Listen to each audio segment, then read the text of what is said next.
I was born into a Muslim family.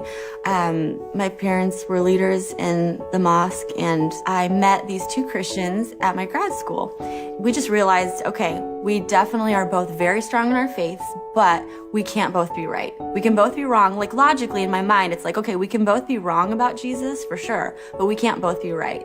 So we sort of resolved that we wanted to figure out what truth is. And secretly, I wanted to convert him massively. I totally wanted to convert him to Islam, because anytime I would debate anybody about, religion, I would always win. And so he gave me a Bible, I gave him a Quran, and we started to just sort of do our own research. And I would come with my bullet points and he would come with his. And truth be told, since I was an American Muslim being surrounded by non-Muslims, of course, I knew exactly what I believed, why, and had all the arguments. Even though I had felt that I had succeeded in showing him that Christianity was flawed and that Islam was true, I didn't have that satisfaction. I wanted some sort of proof for the first time in my life. And so I just continued to pray. And, I would fast and I would just cry out night and day to God, to Allah, the only God that I knew, to show people that he was the truth. I started to just really have a lot of torment. I just thought maybe I was going crazy for the first time. But it was like I couldn't think anymore. And especially as somebody studying to be a doctor and, science background, to lose your mind is really a very low point, to say the least. So there was one day where I was probably at my lowest point. I was just crying, praying to Allah and saying, I can't do this one more day. And that same day, I got a text message from my friend. He had been praying for me all along, and his church actually had been praying too down south. And his pastor actually had brought or had typed up bullet points from the book by Lee Strobel called The Case for Christ. And so because I was at such a low point at that point, I was like, I'll read anything. Why not?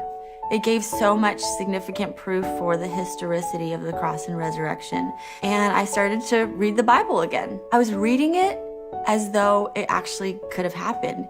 And I just remember thinking, oh my gosh, this is beautiful. And then I called somebody that I knew who was a Christian. She said, why don't you just ask Jesus to come into your heart? If you're wondering and curious, you have nothing to lose. And, little did she know, if a Muslim asks Jesus into their heart, it's hell for eternity. No coming back. You cannot come back from that. So I just looked up at the heavens and I said, Allah, I don't know who you are. Allah, I don't know what's real.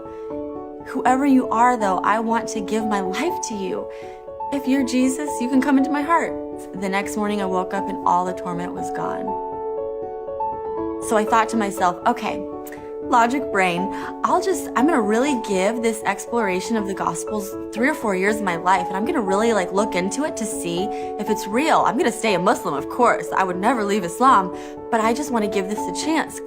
And so I just basically went to church that Sunday, and some signs had happened that week, all pointing to Jesus. And that Sunday morning, the pastor was preaching and people were raising their hands, and I just kind of sat through it.